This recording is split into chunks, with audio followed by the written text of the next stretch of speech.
एक कहानी पढ़ी थी कि बहेलिए के जाल से कोई तोता मुक्त हो गया और घायल पड़ा था एक ऋषि मुनि की कुटिया के पास।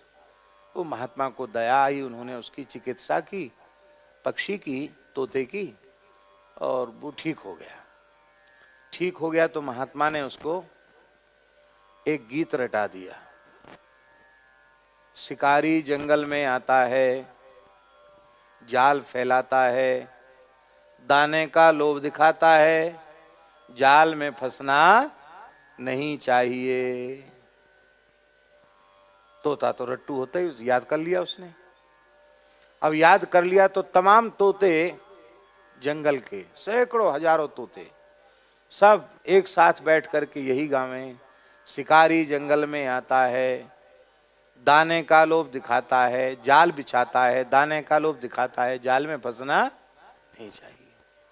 महात्मा तो बहुत प्रसन्न हुए, बोले देखो एक सुयोग्य शिष्य हमको मिला और उसने हमारी विचारधारा को कितने लोगों तक पहुंचा दिया। वाह!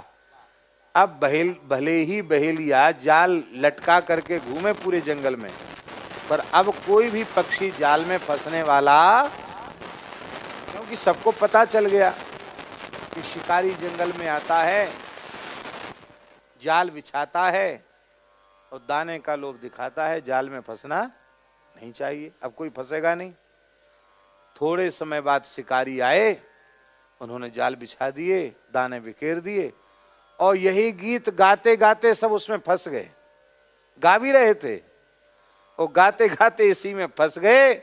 और जब वो बांध के ले जाने लगा तो भी यही गा रहे थे कि शिकारी जंगल में आता है, जाल बिछाता है, दाने का लोभ दिखाता है, जाल में फंसना, और फंसे थे। यही स्थिति हम लोगों की है। ये सुखदेव जी, व्यास जी, तुलसीदास जी, इन सब की रटाई वाणी हमने रट ली और आपको सुना दी, आपको भी कंठस्थ हो गई, आपने दूसरे को सुना दी, फिर भी सब के सब जाल में फंसे हुए। जाल में फंसना नहीं चाहिए, फिर भी जाल में फंसे कि नहीं फंसे। इसका मतलब है दूसरे को समझाने की कोशिश छोड़ दो, पहले खुद अपनी समझ का आदर करो। इसी को शास्त्र की भाषा में कहते स्वविवेक का आदर, और इसी को मानव सेवा संघ के संस्थापक स्वामी शरणानंद जी कहते अपनी समझ का आदर।